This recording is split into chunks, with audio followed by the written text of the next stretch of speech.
eu estava viajando recentemente sobre essa ideia do porquê para construir algo precisa ser tão difícil e ao mesmo tempo para destruir só precisa disso. Você vê isso com casamento, uma carreira, acumular capital, qualquer tipo de capital, seja capital financeiro, capital social, capital sexual. E a gente, como ser humano racional, a gente se questiona: por que precisa ser assim?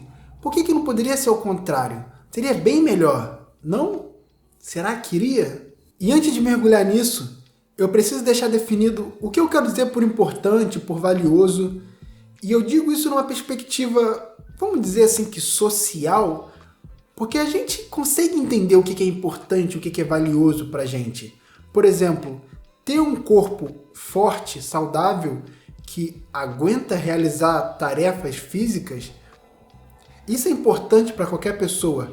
Quem quer viver num corpo onde, se você anda por 10 minutos, você está esbaforido, você não consegue fazer nada? Não tem ninguém que vai valorizar uma vida dessa, um corpo que não se aguenta. E falando de casamento, por exemplo, hoje tem sido muito questionado recentemente, mas é bastante óbvio o quanto o casamento é uma coisa valorizada para o ser humano, porque você encontra isso em diversas culturas espalhadas pelo mundo inteiro. Foi algo que foi surgindo independente de uma colonização ou de uma troca cultural entre os grupos. Ah, mas é uma construção social, blá blá blá. Cara, essa ideia de construção social é meio frágil, porque ela depende dessa visão que a nossa sociedade é algo que acontece a parte da nossa biologia.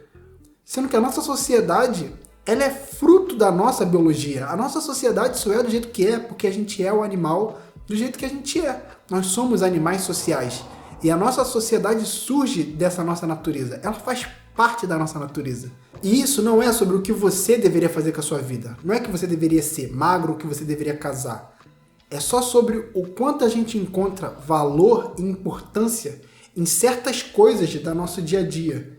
E que, por mais que a gente questione algumas delas, ou questione certos aspectos dela, isso não quer dizer que ela como um todo não tem importância. Então, esclarecido isso, eu preciso começar lá pela minha infância, que foi como essa minha relação com essa questão foi desenvolvendo. Quando eu era mais novo, eu odiava ser desafiado. E não é ser desafiado de alguém dizer que eu não consigo fazer as coisas. É de ter que passar dificuldade. Eu odiava ter que fazer a coisa do jeito mais difícil. Eu preferia fazer do fácil, porque eu me sentia confortável, eu não perdia, eu não me estressava. Então, o quanto eu pudesse fazer qualquer coisa da forma mais fácil e que eu menos tivesse que me esforçar possível, eu fazia, para não ter que lidar com a frustração. Então, um exemplo disso é o quanto todos os jogos que eu jogava quando eu era menor sempre foi no fácil. Eu nunca joguei no médio, eu nunca joguei no difícil, com certeza, porque eu queria jogar, eu queria me divertir, eu não queria ter que ficar me frustrando, não conseguindo fazer aquilo. Eu acabava sempre me perguntando: por que as coisas que são importantes precisam ser difíceis? Precisava ser assim, não fazia sentido para mim. E hoje, olhando com um pouquinho mais de atenção, eu consegui encontrar um sentido disso.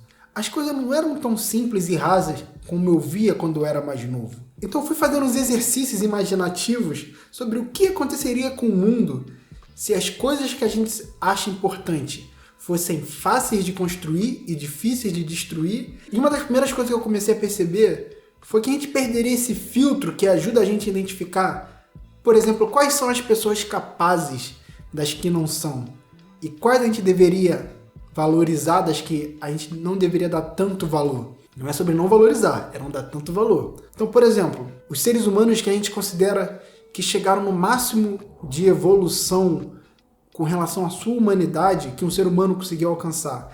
E a gente tem exemplos disso como Jesus Cristo, Buda, e eu só tenho esses dois. Mas são dois exemplos de pessoas que são modelos de seres humanos, são o máximo que o ser humano consegue chegar e que são esse exemplo de certa forma. Se todo mundo conseguisse dar esse passo além dentro da sua própria humanidade, como a gente ia identificar quem é a pessoa que a gente deveria ouvir? Porque todo mundo consegue ser santo, todo mundo consegue alcançar esse nível de ser humano. Então como a gente sabe que é a pessoa que a gente deveria sentar e ouvir sobre como viver, como fazer as coisas? Porque qualquer um faz. Qualquer um assistindo TV está fazendo isso. Então fica difícil identificar quem a gente vai ouvir, quem a gente vai dar mais valor pro que diz. Um outro ponto, que talvez você já possa ter ouvido por aí, é que se fazer o bem é fácil, como eu sei que você está fazendo bem? Por disposição própria ou que você está fazendo bem por preguiça? E a gente viveria num mundo onde todo mundo estaria fazendo bem, porque é fácil fazer o bem. Aí pode falar assim, beleza, mas seria um mundo lindo, seria um mundo onde todo mundo faria o bem. Sim, mas você não conseguiria ver quem é quem. Seria um mundo onde a gente viria se enganando. Seria tudo lindo na superfície, mas por baixo da superfície não teria nada de lindo. Então, por mais que seja difícil ter que fazer o bem muitas vezes, o fato dele ser difícil traz valor para as pessoas que estão realizando e para as pessoas que estão à volta delas. Porque elas poderiam estar fazendo qualquer outra coisa mais fácil, mas ela escolheu fazer o mais difícil, porque ela entende a importância disso. Então isso agrega mais valor ainda para essa decisão. E o terceiro e último ponto dessa realidade é que as coisas que a gente valoriza perderiam valor. Porque se todo mundo tem, se todo mundo faz, se qualquer um consegue, qual é a importância disso? Eu não estou pregando aqui que a graça dessas coisas que a gente vê valor é que as outras pessoas não conseguem. E por isso que elas são maneiras. Não é isso. É sobre entender que a jornada que a pessoa passa para realizar esse feito é uma jornada que a gente vê a maioria das pessoas desistirem no meio do processo. Então qualquer pessoa que mostra ser capaz de cruzar todo esse vale para alcançar lá, automaticamente isso é valorizado, porque se fosse fácil, qual seria o mérito disso? Ninguém é aplaudido porque bota um pé na frente do outro. Todo mundo bota um pé na frente do outro. Agora, uma pessoa que corre uma maratona inteira, isso não é qualquer pessoa que faz. E o que você se torna quando você cruza esse trajeto, eu tenho a impressão que esse é o verdadeiro valor que está por trás disso tudo. Porque você vê isso em diversos relatos de pessoas que começaram a cruzar uma jornada fitness e, sei lá, eram super obesos ou era super magricelo e caiu para dentro e foi insistindo e ficou ali meses e meses a fio trabalhando sem largar. E quando a pessoa realiza o objetivo dela, que era perder peso ou ganhar massa muscular, qualquer coisa, é muito interessante como em todos os relatos você encontra uma coisa em comum, que a pessoa fala, eu vi que eu sou capaz de realizar alguma coisa. Eu entendi, eu tive consciência da minha capacidade de realizar.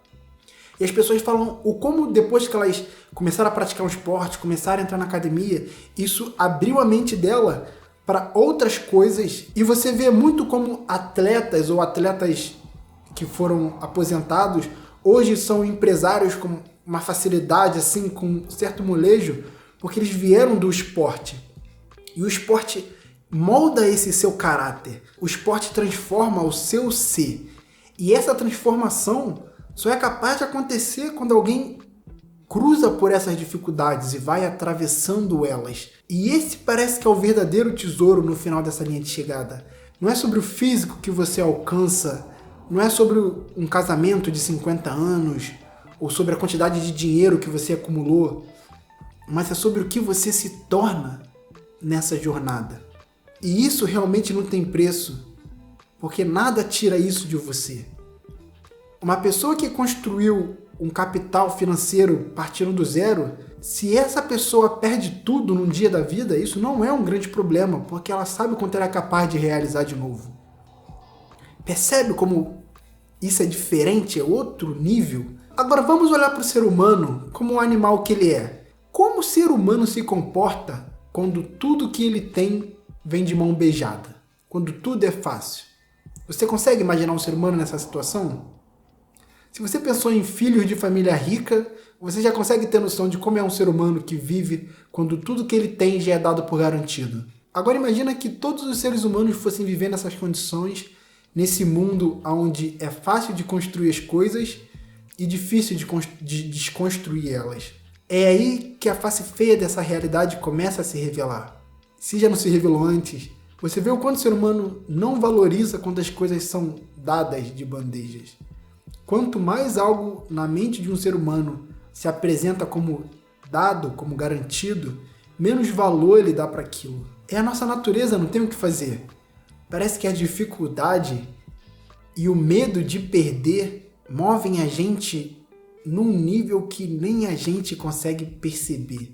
E eu acabei mergulhando nessa reflexão recentemente, porque eu tenho cada vez aprendido mais a valorizar as dificuldades, mas de uma forma diferente, porque antes, quando eu era mais novo, apesar daqueles questionamentos, eu entendia que tinha alguma coisa na dificuldade. Contanto que uma pessoa que zera um jogo no fácil, uma pessoa que zera um jogo no difícil, você entende que a pessoa que zera o jogo no difícil vai receber uns aplausos a mais. Então eu entendi esse valor, só que eu não vivia ele.